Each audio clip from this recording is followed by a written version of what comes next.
prosperity. And since ang buwan ng January po ay umpisa ng taon, ang laging topic ng mga charts ay tungkol po sa prosperity.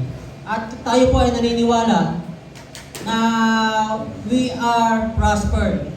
Hindi po ba? Tayo po ay pinagpala na at totoong tayo po ay blessed.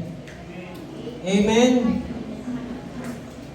Kaya naman, ang topic ko today is about blessing din.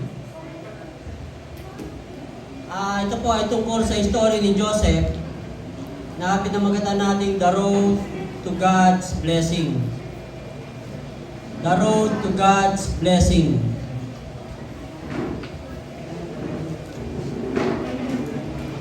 Alam niyo mga kapatid, ang story ng buhay ni Joseph ay isa sa pinaka-paborito ko sa Biblia. Konting recap lamang po sa pag-uusapan natin today tungkol po sa life story ni Joseph the Dreamer. Ang story niya po ay nasa Genesis chapter 37 hanggang 50. So, ganun po kahaba ang kanyang istorya at very inspiring po yung kanyang story. At hindi lamang po yun.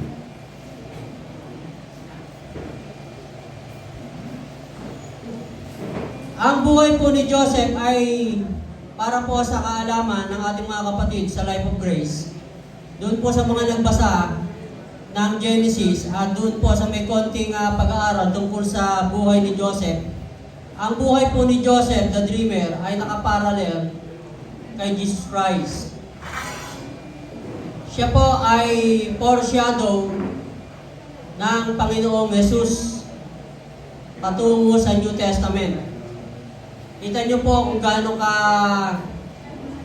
ka-impressive ang Biblia. Ang Biblia ay may mga taong ginamit para i-foreshadow yung mga bagay na darating. Isa po ang buhay ni Joseph na nakaparallel po kay Jesus Christ. Bigyan ko po kayo ng mga ilang detalye para malaman po natin ng gusto yung story ni Joseph the Dreamer. Doon po sa mga nakakaalam at doon po sa mga hindi nakakaalam. Here are some of the parallels between Joseph and Jesus Christ.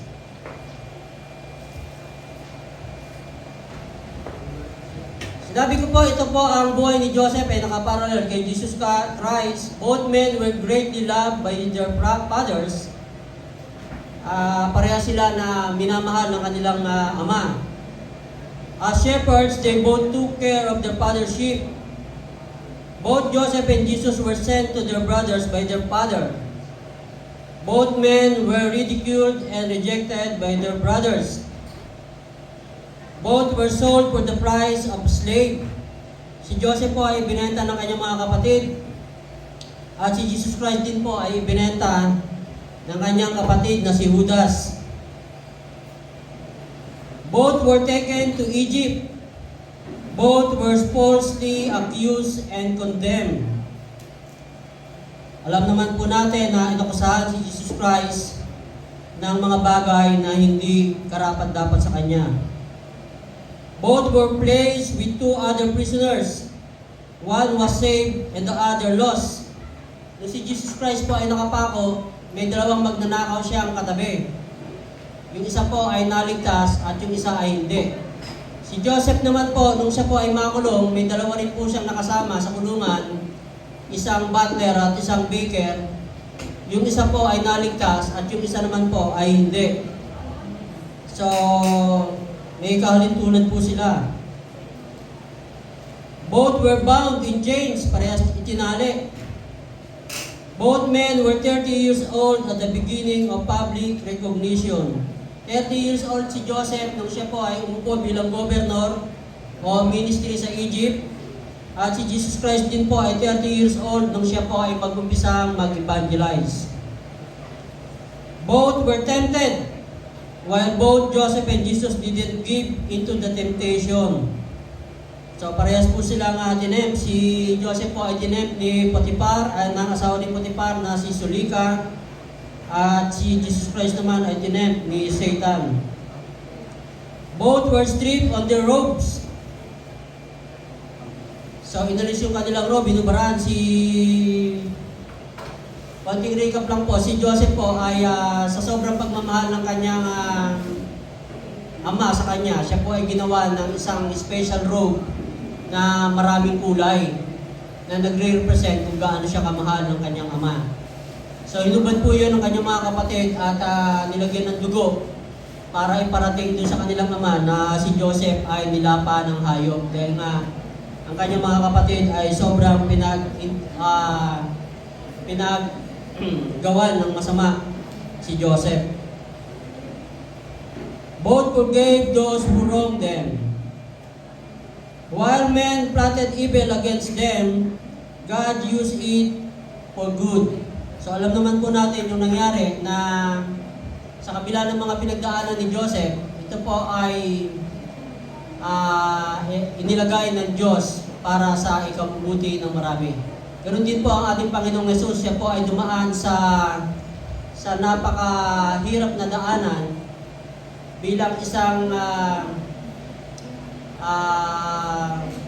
minamahal ng Ama sa langit, ni katawan tao, dumaan sa krus para sa ikabubuti ng marami.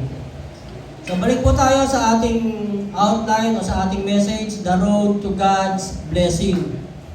Alam niyo po mga kapatid, ang buhay ng isang tao, ako po ay naniniwala at alam ko na kayo rin po ay naniniwala na ang isang buhay ng tao ay may isang daan, mahabang daan na kanyang tatahakin all throughout ng kanyang buhay.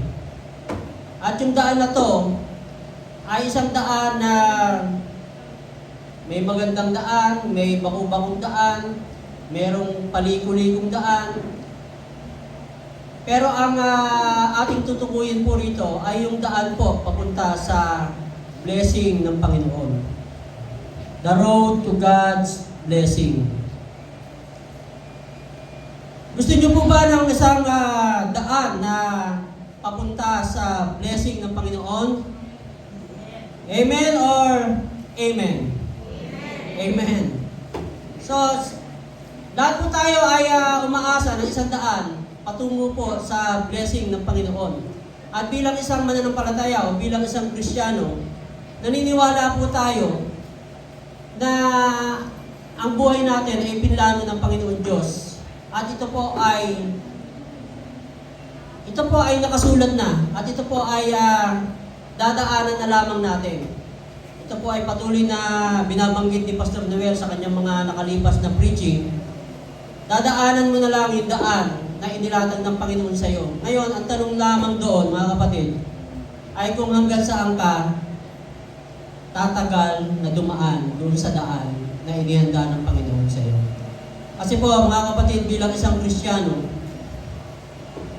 hindi po porket na tayo po ay naging Kristiyano na at tinanggap natin ang Panginoon Diyos sa ating buhay, hindi po isang click lamang yon na tayo ay gaganda na ang daanan ng buhay natin. May mga nagsasabi nga na bakit kung kailan naging Kristiyano ako, saka parang bumigat yung aking buhay o yung aking dinadaanan. So, the road to God's blessing. Number 1, para makita po natin yung tunay na daan. Number 1 point is the right road. The right road. Sa buhay po ni Joseph, basa muna tayo sa scripture. Sa Genesis chapter 37, verse 1 to 11.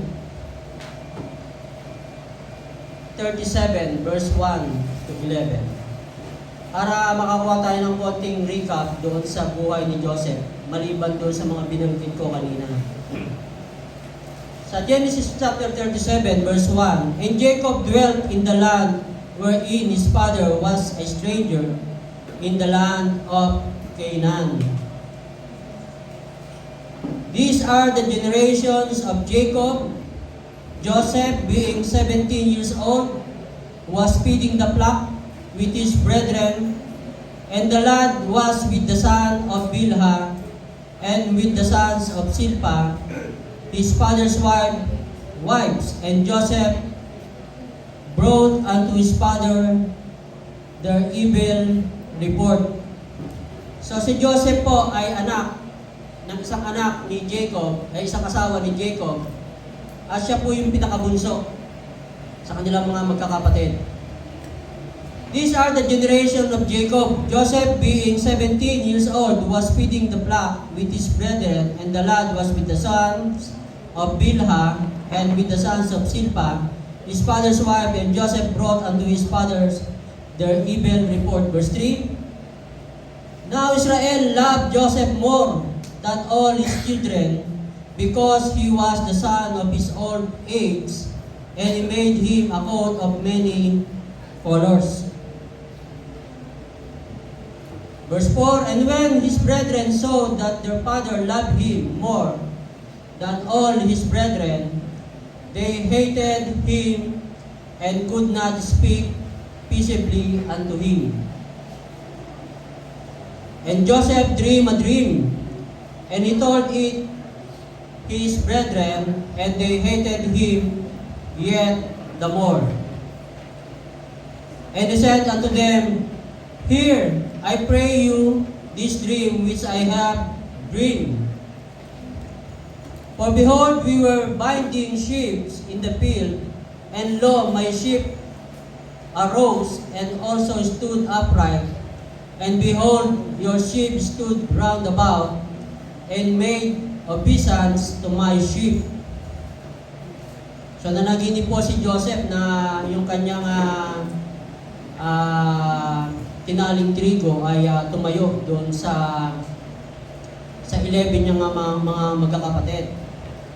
And his brethren said to him, Shalt thou indeed reign over us, or shalt thou indeed have dominion over us?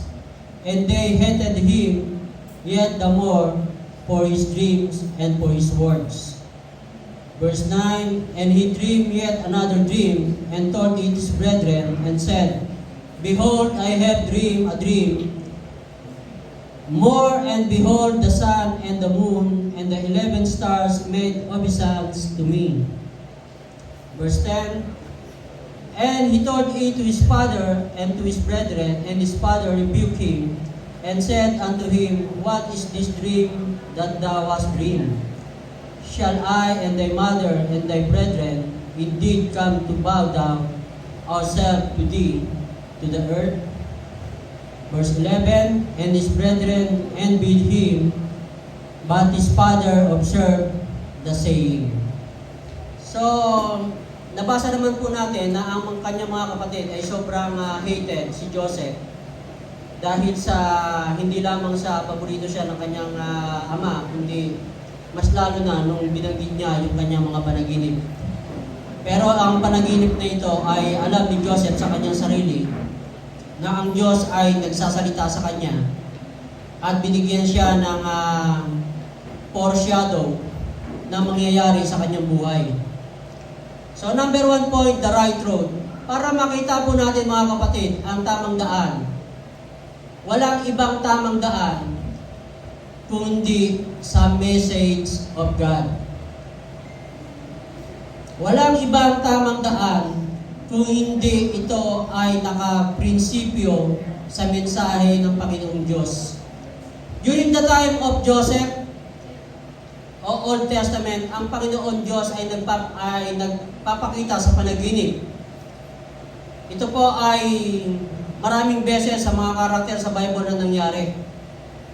Pero since tayo po ay nasa New Testament na, ang Panginoon Diyos ay nagpaparamdam o nagbibigay ng mensahe through His Word sa Bible po.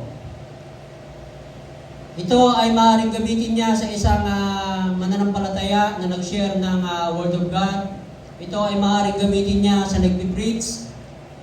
At madalas ito po ay ginagamit niya sa buhay ng isang pastor ng iglesia.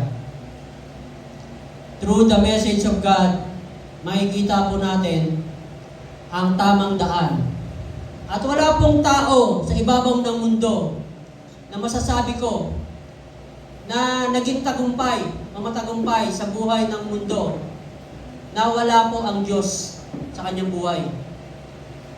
Kung meron po na masasabi kayong tao na naging matagumpay sa kanyang buhay na walang Diyos, kalimutan na lang po natin yung pag-aaral ng Biblia o kalimutan na lamang po natin yung pag-charts. Pero according po sa Bible, walang tao na pwedeng magkaroon ng katagumpayan sa mundo o sa kanyang buhay kung siya ay walang Diyos.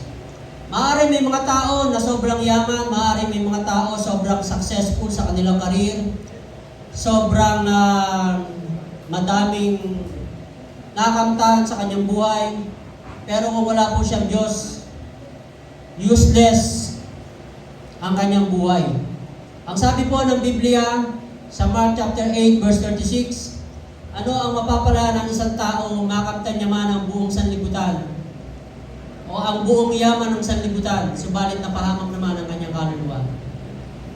So ang Biblia po ang nagsasabi, wala pong kwenta ang isang tao na walang relasyon sa Diyos. At kung tayo po ay may relasyon sa Diyos, ang kanyang mensahe o kanyang salita, ang isang matinding bagay para tayo po ay dumaan doon sa daan na ipinlano niya para sa ating mga buhay. Amen? Amen po. At yung daan po na yon, ang sabi nga ng Joshua 1:8, huwag mong isa-separate yung kanyang mga salita para magkaroon ka ng katagumpayan sa buhay mo. Ang sabi po ng Joshua, ni God kay Joshua, huwag kang liliko sa kaliwa o sa kanan. Diretso ka lang. So kung ano po yung prinsipyo ng Biblia na ating pinangahawakan according to our faith, diretso lamang po tayo. Ang sabi rin po ng Bible, we walk by faith, not by sight. Kung ano man po yung ating nakikita, sa tingin mo, yung kapitbahay mo o yung ibang tao ay nakikita mo nagtatagumpay, subalit alam mo na siya ay hindi naman believer, huwag kang manlumo o huwag kang mainggit, kapatid, dahil ang tunay na pagpapala ay nasa mga anak ng Diyos. At iyon po ay ang mga believer. Amen?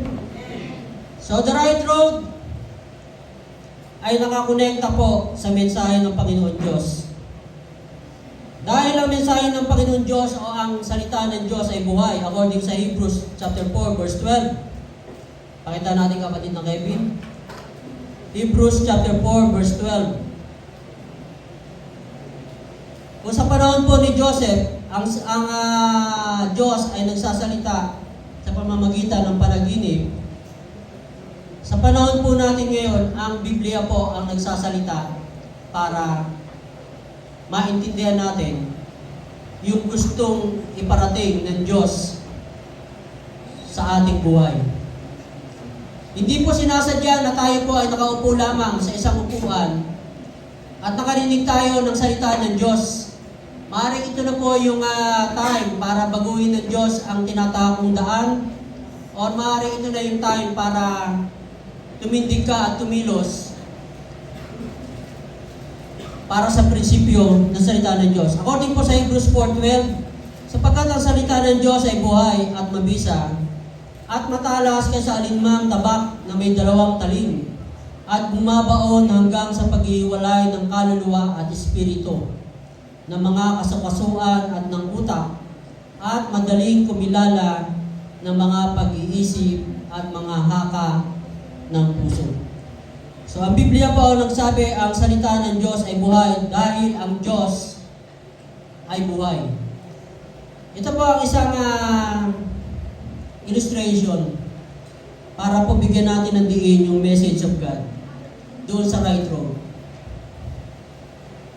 Pag tayo po ay nawawala at nandoon po tayo sa isang intersection na daan, hindi natin ang alam kung saan tayo dadaan. Merong 2 taong nandoon sa intersection isang patay at isang buhay, kanino ka magtatanong? Hindi po ba sa buhay? So ganun din po ang salita ng Diyos. Ang salita ng Diyos o ang Diyos ay buhay. Kaya siya lamang po ang dapat nating pinagtatanungan o dapat nating pinagtutuunan ng pansin dahil siya po ay buhay. Amen? So pangalawa, hindi lamang po magtatapos sa pamamagitan ng salita ng Diyos ang right road. Dapat po meron po tayong moving of God. Pag narinig po natin yung salita ng Diyos at medyo tinamaan po tayo, swerte po natin pag tayo po ay tinatamaan ng salita ng Diyos. Meron po akong kakilala na pag nagpipreach yung pastor, ang lagi niya sinasabi, sayang wala siya rito para sa kanya yung mensahe na yun eh. Sayang, amin lang siya ng amin pag nagsasalita yung pastor, pero despite ng kanyang amin, ang pinapatungkulan ng kanyang isip ay yung kanyang kapatid na alam niya na dapat tatamaan dun sa message ng pastor.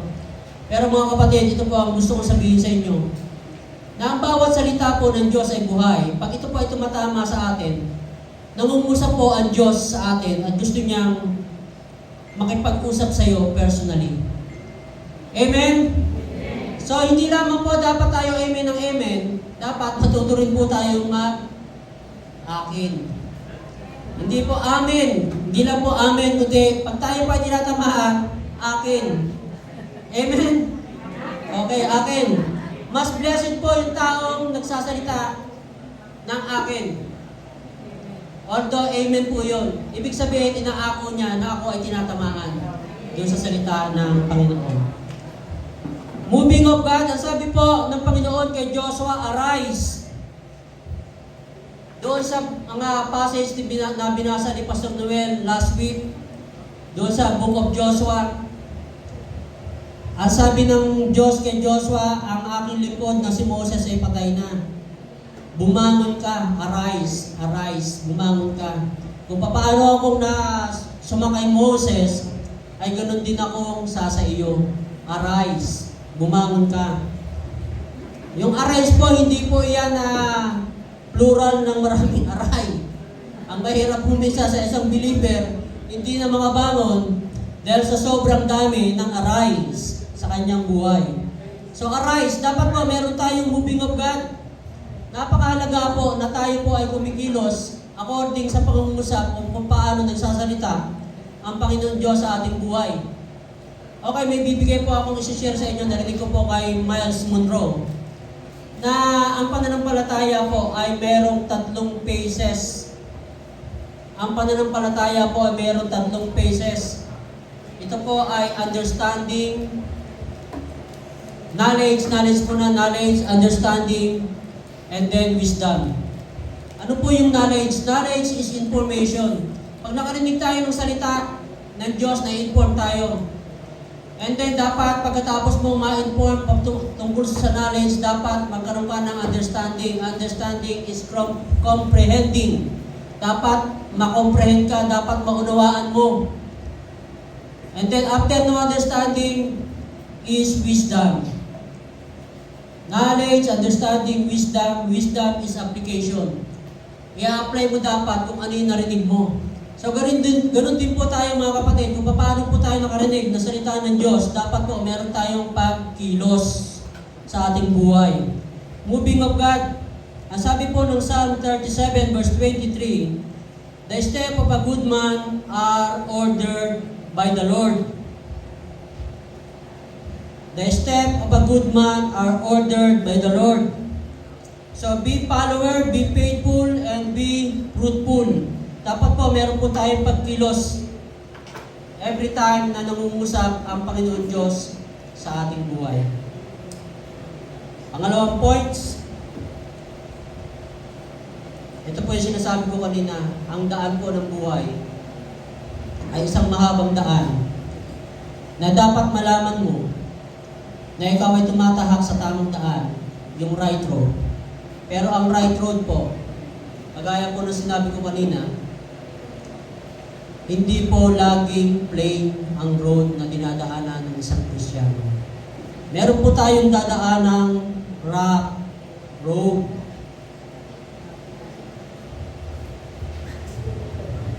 Maraming great character sa Bible na hindi ganon ang kanilang mga dinaanan sa buhay.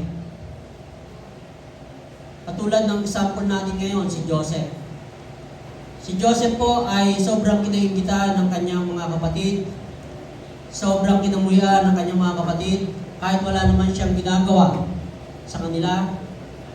At yung mga bagay na pinagdaanan ni Joseph, kung ating pong iisipin, mamaya po ay isa-isayin natin, ay napaka-inspiring para sa isang mananampalataya na dumadanas ng rough road sa kanyang buhay. Ang rough road po ay bahagi ng plano ng Diyos sa iyong buhay, kapatid. At ang rough road ay hindi para pahirapan ka, kundi number one, para i-mold ang iyong pananampalataya o ang iyong buhay. Molding of God. Rough road. The rough road ay paraan ng Diyos para i-mold ang buhay mo o ang iyong karakter. In the right road, along the way, it is always accompanied by trials and troubles. Bako-bakong daan, ika nga. At ang Kristiyano, katulad po na sinabi ko kanina, mga kapatid, hindi po tayo exempted sa trials and testing. Gusto ng Diyos na ipakita niya ang kanyang power sa buhay mo. Kaya ka dumadaan doon sa mga pagsubok ng buhay. Mas mabigat na pagsubok, mas lalong dapat kang kumapit. May pagkakaiba po yung pagkapit mo at yung pagkapit ng Diyos sa'yo. Ang Diyos kailanman hindi siya bibitaw sa'yo. Ikaw lamang ang bumibitaw.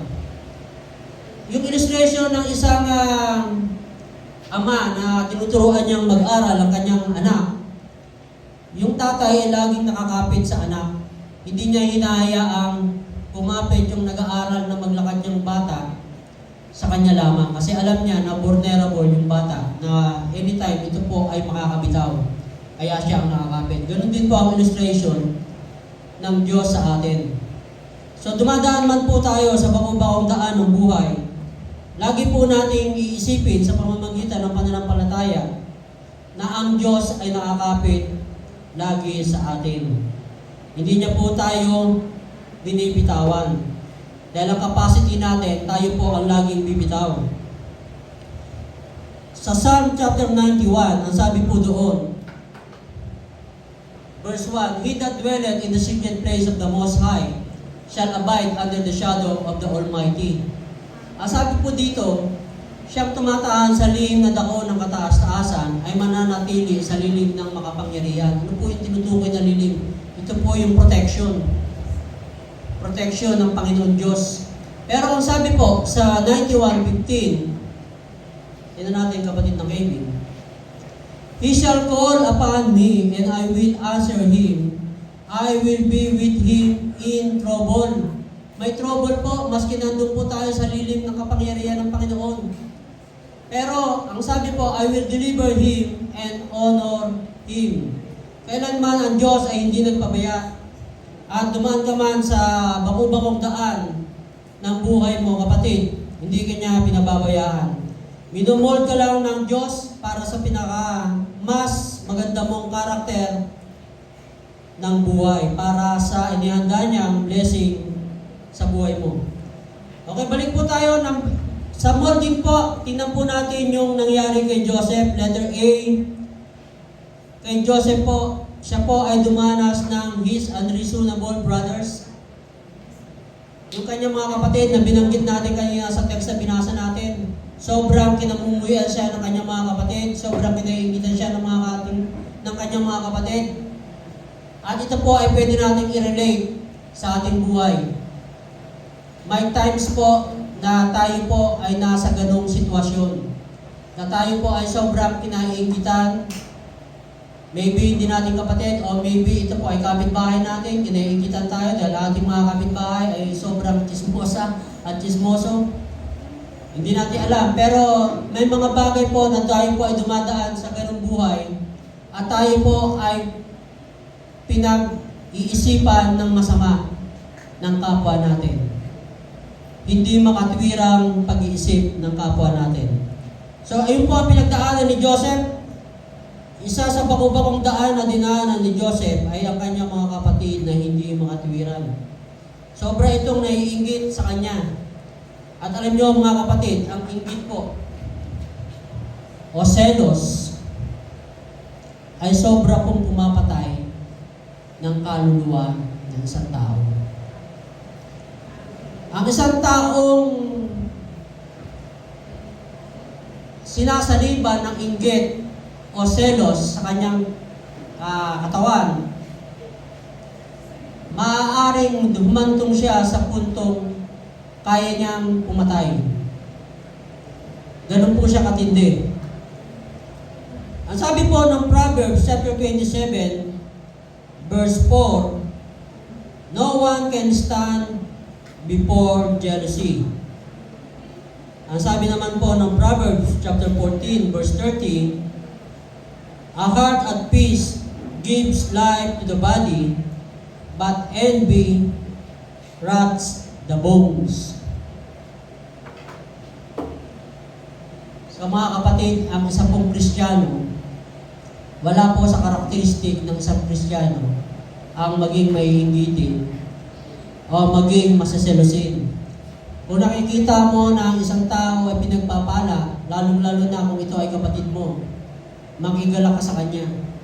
Kung nakikita mo na ang isang tao ay umiiyak, ang sabi ng Biblia, makiiyak ka sa kanya. Amen? Letter B, yung dinaanan ni Joseph, kanina, unreasonable brother. Letter B, his unjust boss. Doon po sa nakakaalam ng story ni Joseph, alam naman po natin na siya po ay binenta sa Egypt sa halagang 20 pieces of silver. At nung siya po ay binenta sa Egypt, siya po ay napunta sa bahay ni Potiphar, isang military man na mataas ang katungkulan sa military, at siya po ay ginawang tao sa bahay ni Potiphar. Pinagkatiwalaan dahil si Joseph ay binibless during that time. Kahit siya po ay binenta, hindi siya iniiwanan ng Panginoon. Siya po ay nakitaan ni Potiphar na potential na pagkatiwalaan, at siya ay pinagkatiwalaan na ipagkatiwala ang buong tahanan ng kanyang amo na si Potiphar. Subalit, yung asawa ng kanyang amo na si Sulika, na according sa Biblia ay napakaganda. Hindi po binanggit sa Biblia na napakaganda ni Sulika. Pero sa mga research po na nakaparallel sa Biblia, si Sulika po ay isa sa pinakamagandang mukha sa Egypt during that time. At ang sabi pa doon sa research na binasa ko, na every time na may gathering sa Egypt, si Pharaoh, of course, ang kanyang asawa na si Potiphar ay captain of the host of the army ng Egypt.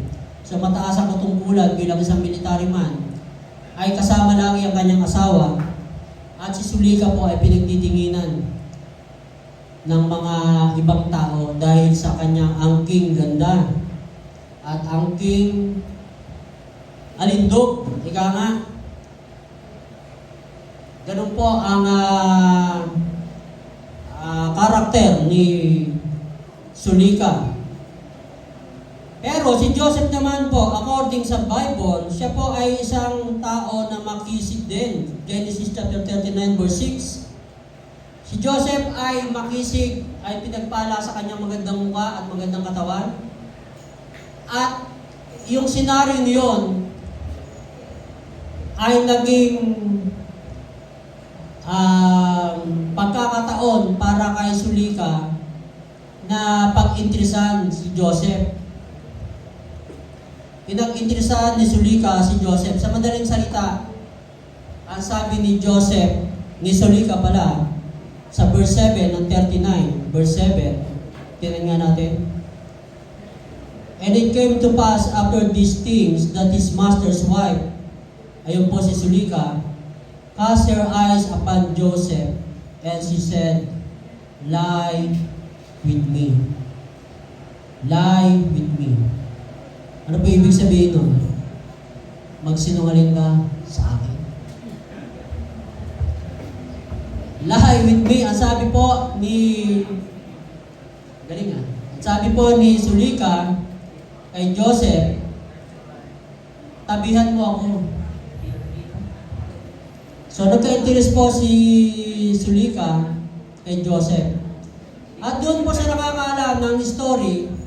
Alam naman po natin na sinabi ni Joseph na paano ko magagawa ang napakasamang bagay na ito. Pinagkatiwala sa akin ng aking master ang buong sambahayan maliban sa iyo. Pati ba naman ikaw, ipapakailaman ko ba?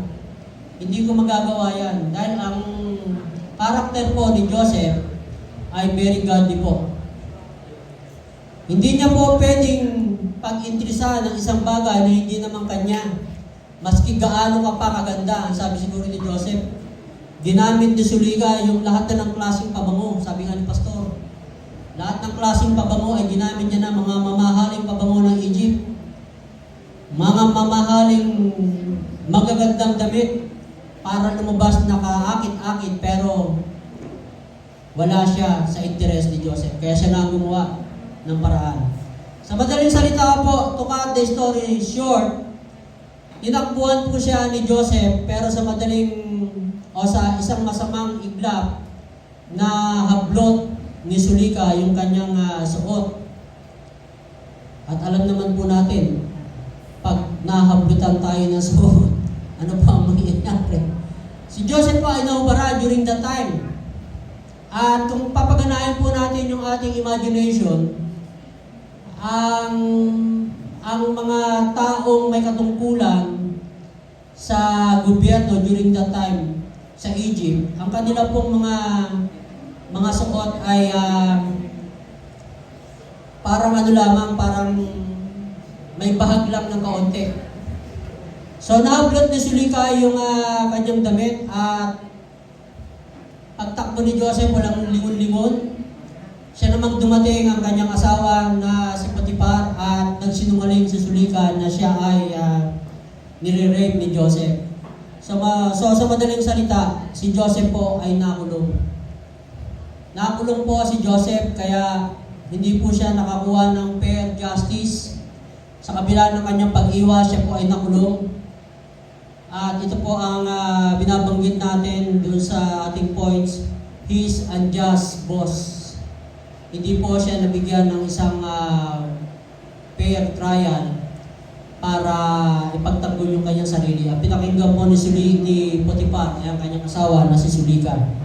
Pero ang sabi po ng mga analyst o scholar sa Bible, alam ni Potiphar na hindi kayang gawin ni Joseph ang mga bagay na binibintang ng kanyang asawa. Sumunod lamang siya kay Sulika, una para protektahan na rin yung kanyang moral bilang military man.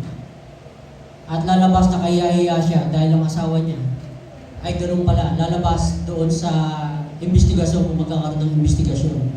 Kaya ay pinakulong niya lang si Joseph. Kasi kung tunay na iniisip niya na ganoon si Joseph, sisintensyahan niya na kagad yun, doon pa lang, hindi niya na paaabutin ng kulungan. So, ayun po yung naging basihan ng mga scholar tungkol po sa story niya. So, his unjust boss, si Joseph po ay hindi nakatikim ng trial. Ano po ang kaugnayan nito sa ating mga buhay bilang isang Kristiyano o mananampalataya ngayon? Mga kapatid, mga minamahal, mga kaibigan, minsan po sa ating buhay, dumadanas po tayo ng hindi makatarungang paghusga sa ating paligid, hindi makatarungang sistema na sa ating ginagalawan. Maaaring ito ay kaibigan mo, maaaring ito ay boss mo, maaaring ito ay kapatid mo o magulang mo. Pero sometimes tayo din po ay dumadaan sa ganung bagay ng buhay.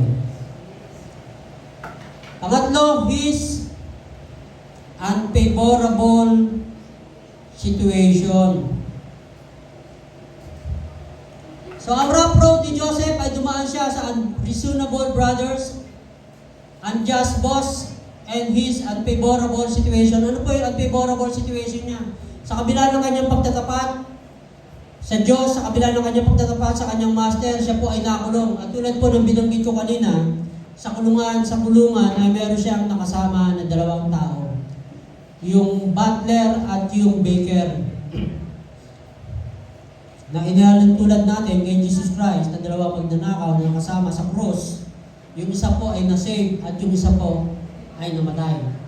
Yung dalawang nakasama ni Joseph ay nagkaroon ng panaginip at ito po ay in-interpret ni Joseph.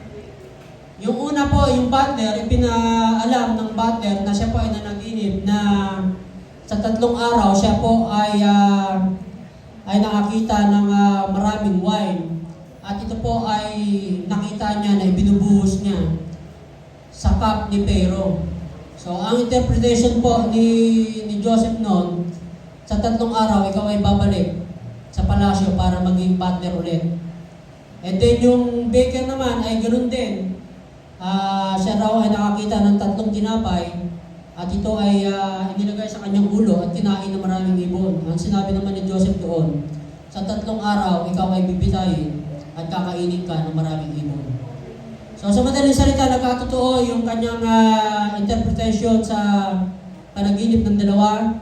Namatay yung baker at yung butler ay nakalaya, nakabalik sa palasyo. Ang sabi ni Joseph, pag nakabalik ka sa palasyo, alalahanin mo ako na nakasama mo dito.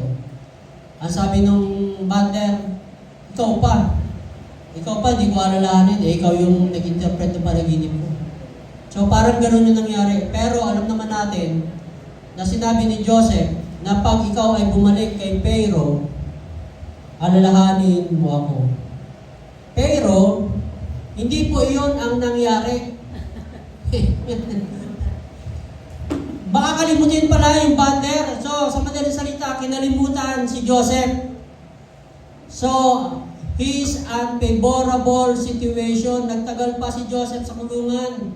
Sa kabila ng kanyang pagtatapat, nagtagal si Joseph dahil sa hindi pag-alala sa kanya nung butler.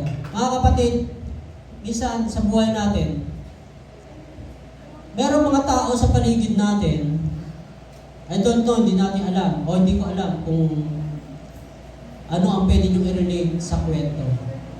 Na may isang tao o may mga tao sa paligid natin na sometimes nangako sa atin. At during the time na kailangan natin siya, doon sa kanyang pangako, ay hindi niya tayo inaalala. May mga ganun po na senaryo sa buhay ng isang tao na nangako sa iyo ng isang bagay na inaasahan mo, na alam mo na yung pangako niya ay alam mo na pwedeng makapagbago ng buhay mo. Pwedeng boyfriend, yung sa mga dalaga, nangako na ikaw lamang,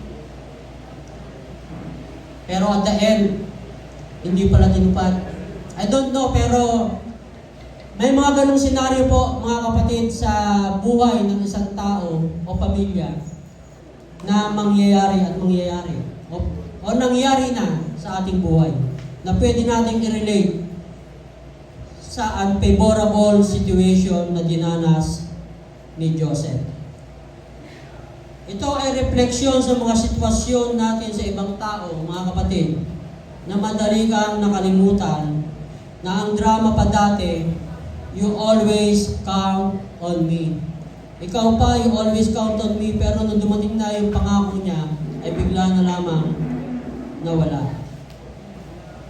So, ayun po ang rough road na dinaanan ni Joseph, mga kapatid. At tulad ng sinabi ko, brethren, ang rough road ay bahagi ng buhay na inilaan ng Diyos. At ito ay maaari natin maging patotoo pagdating natin dun sa dulo. At sasabihin natin sa ating buhay, grabe yung dinaanan ko. Pero mas grabe ang Diyos na gumabay at tumulong sa akin. At hindi ko akalain na malalagpasan ko yung mga bagay na dinaanan ko sa buhay na yon. Sometimes ginagamit ng Diyos yung rough road para maging testimony mo. At the end, yung bang pag-ibinless ka na ng Panginoon, saka mo ipaparamdam ng Diyos sa iyo ang mga dinaanan mo. At ito ay gagawin mong testimony sa buhay mo bilang isang mananampalataya. Ang daan ay binigay ng Diyos ay laging may nakatagong hindi niya sasabihin sa iyo. Dahil pag sinabi niya ito sa iyo, maaaring hindi ka na magpatuloy. Si Joseph, pinakitaan siya, doon sa binasa natin, pinakitaan siya ng Diyos na siya ay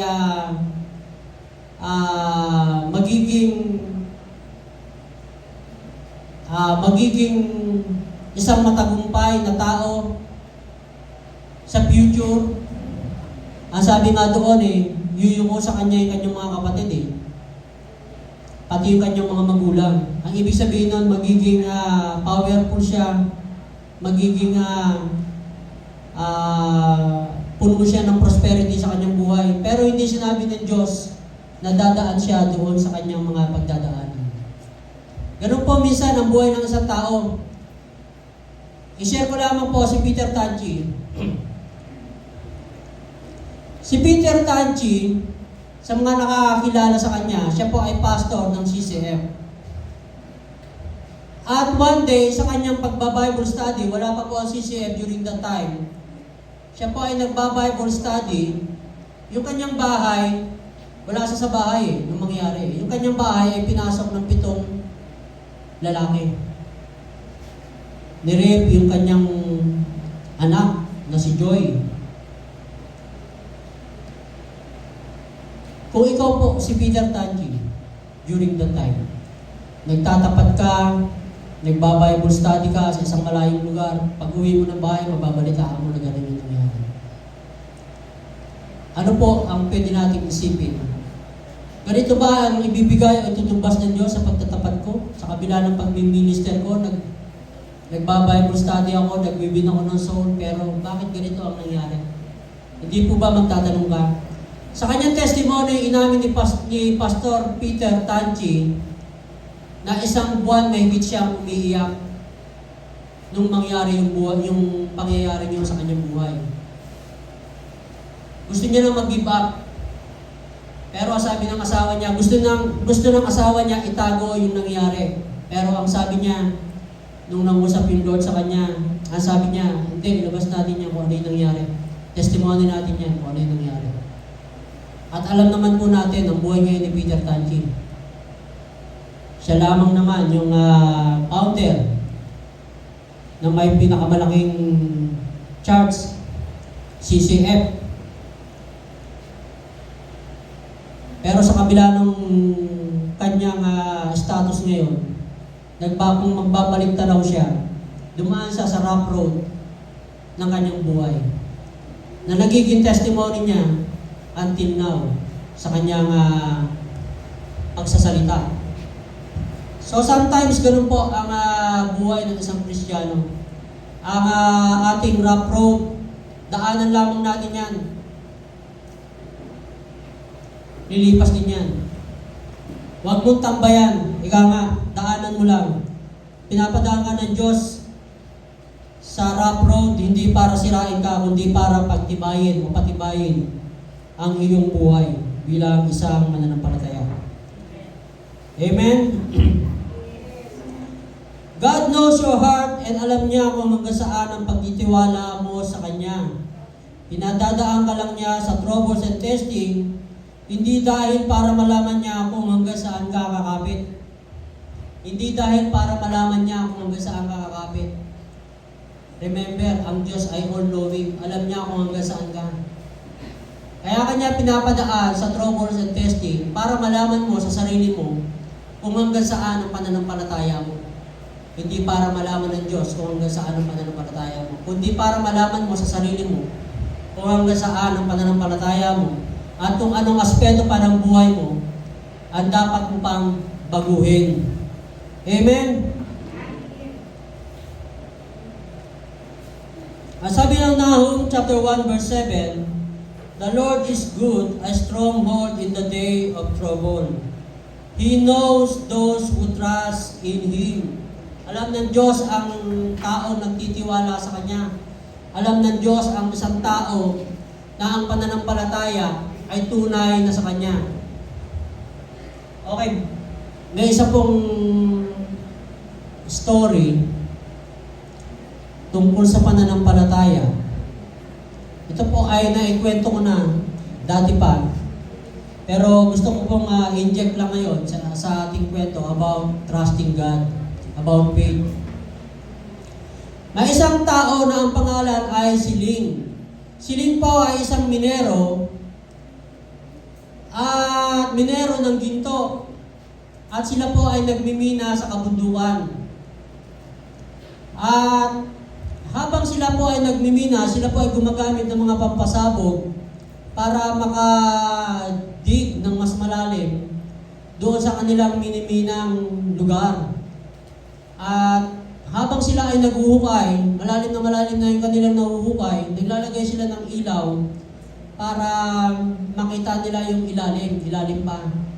Masyadong malalim na yung kanilang nahuhukay So naglalagay sila ng ilaw doon habang palalim ng palalim. Sa sobrang lalim na ng kanilang nahuhukay, itong kwentong to ay tungkol sa pananampalataya, kapatid.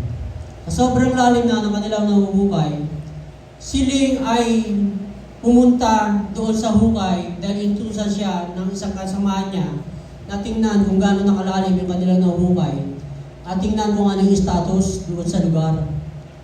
Nung si Ling ay pababa ng hukay, biglang may nagpasabog naman sa isang lugar at nahulog si Ling doon sa hukay. Si Ling. At habang dumadaos si Ling doon sa malalim na hukay, sumisigaw siya, "God help me, God help me. O Diyos, tulungan mo ako." Papados-dos si Ling.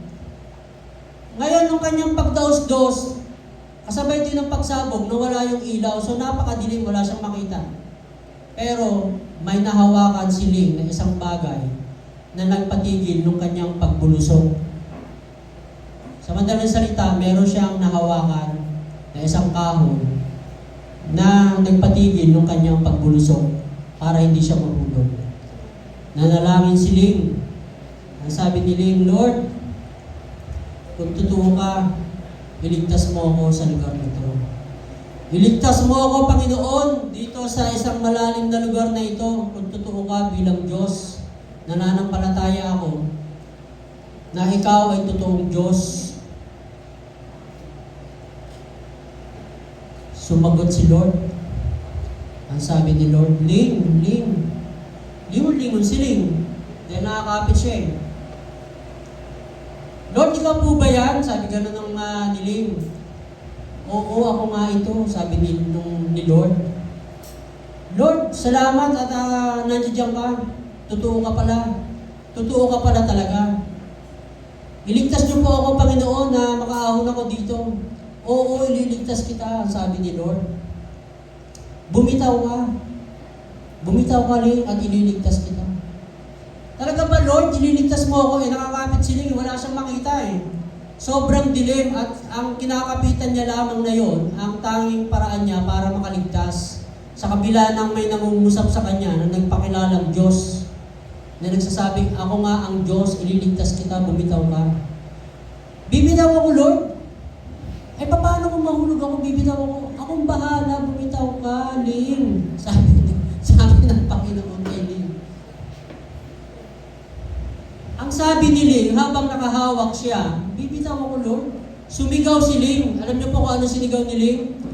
"Wala bang ibang Diyos dyan?" So mga kapatid, sometimes, pag natutunan na tayo sa isang senaryo ng buhay natin, minsan isinasa isang tabi natin ang salita ng Diyos. Hindi natin pinagkakatiwalaan.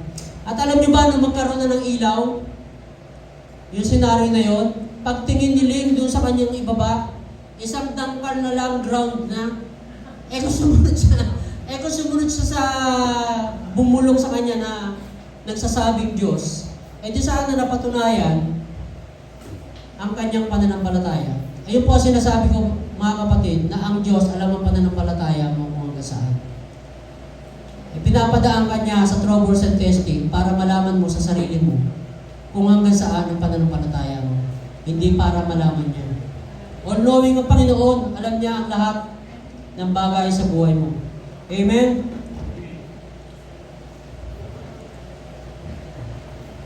Kaya nga kahit sobrang rough road ang daanan mo, kung natitiyak mo na nasa kalooban ka ng Diyos, siguradong kasama mo siya.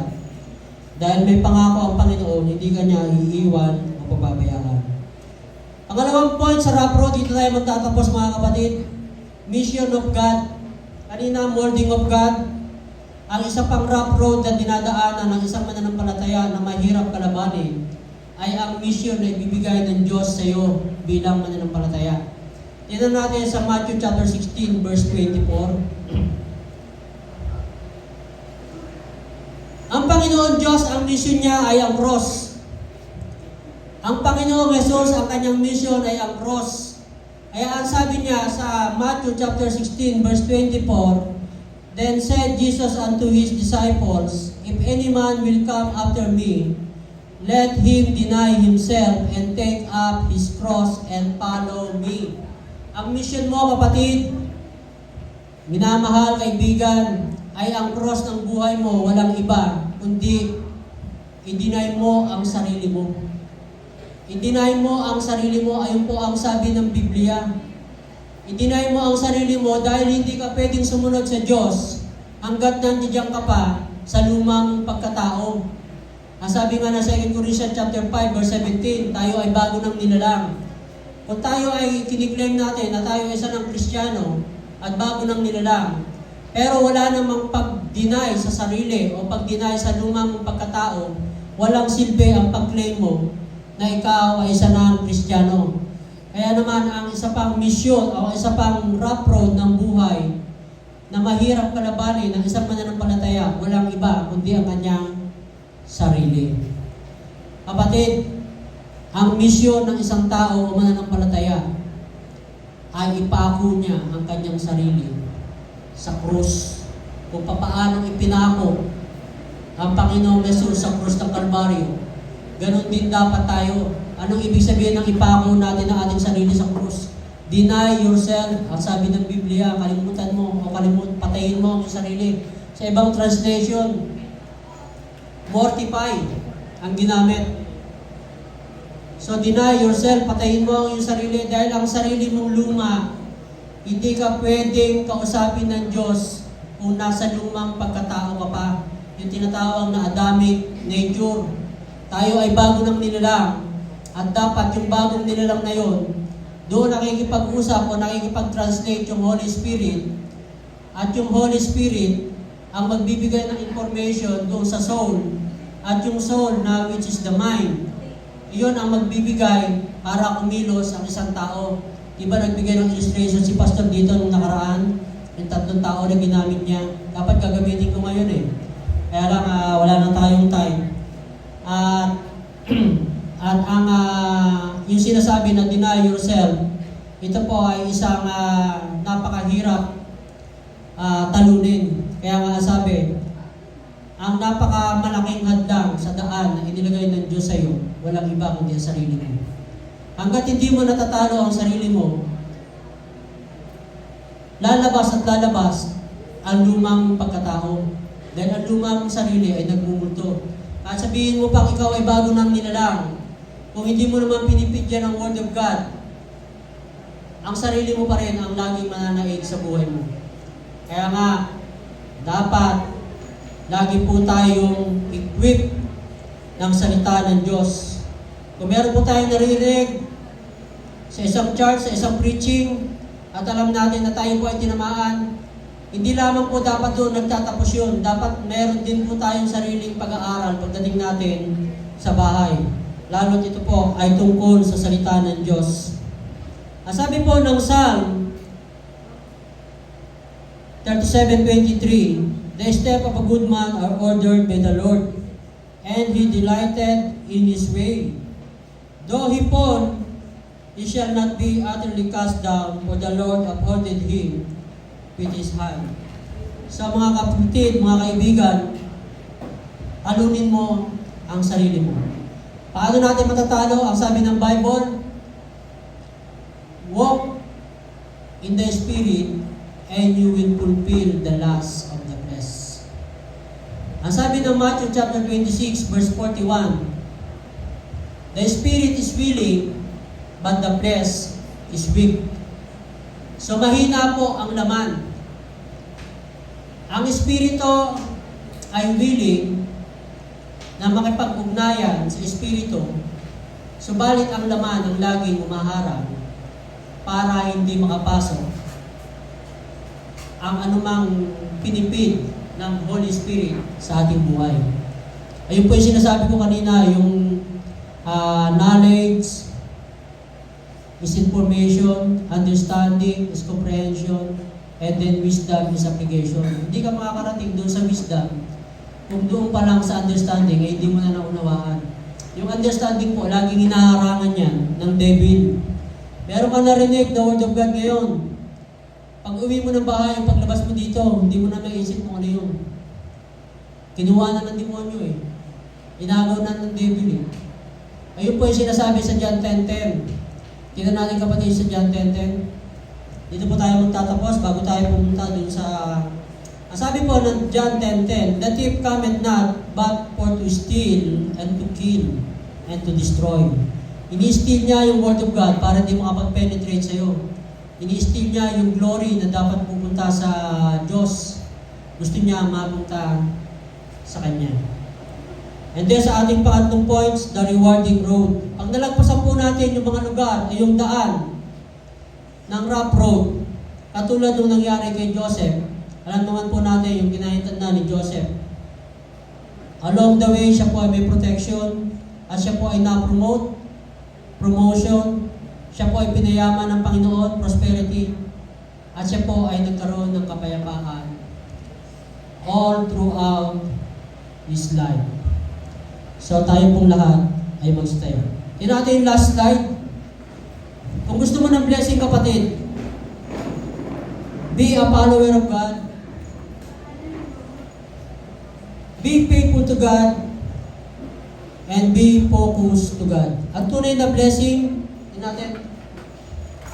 Ang sabi ng Biblia sa Proverbs 10:22, para ma-identify natin yung tunay na blessing. The blessing of the Lord make one rich, and He adds no sorrow with it. Ang tunay na blessing kapatid ng Panginoon, walang kapahitan o wala kang takot na mararamdaman pag ito ay tunay na blessing na dumadating sa buhay mo. Tayo po natin magtayo, manalangin. O Father in Heaven, maraming salamat po, Lord, sa mga salita mo, Panginoon, na aming narinig. Salamat sa story ni Joseph the Dreamer, na punong-puno ng inspiration, Panginoon. Ito po ay tunay na inspirasyon ng isang mananampalataya na dumadaan sa isang pagsubok. Ano man ang aming pinagdadaanan, alam namin, Panginoon, na Ikaw man mismo ay dumaan din sa pagsubok ng buhay. Dumaan ka rin kung paano mo binitbit ang mga temptation ng kalaban. Dumaan ka, O Diyos, sa pagbitbit ng krus. At kami bilang mga mananampalataya, ang iyong pinagdaanan, Panginoon, ay dapat naming pagdili-diliin o lagi naming ilagay sa aming isipan na ito ay kaloob mo para sa inihanda mong pagpapala sa bawat isa. Lord God, ang dalangin po ng bawat isa kung sino man ang dumadaan sa rough road ng buhay, patatagin niyo po, Panginoon, ang pananampalataya namin. aming kapit, alam namin na ito po ay pwedeng humulampos. Pero salamat, Panginoon, dahil ang inyong kapit sa amin never humulampos kailanman sa aming buhay. Lord, salamat, Panginoon, sa katotohanan ng iyong mga salita. Salamat sa katapatan mo sa iglesia ito at sa bawat isa. Ikaw ang dakilang provider. Ikaw ang dakilang protector. Sasamba sa iyo, Panginoon, magpakailanman. Muli, Panginoon, ang lahat ng narinig ay maging bahagi po ng aming buhay. At ang lahat ng ito, Lord, ay tinataas at dinadalangin namin sa matamis na pangalan ng Panginoong Jesus. Amen. Amen.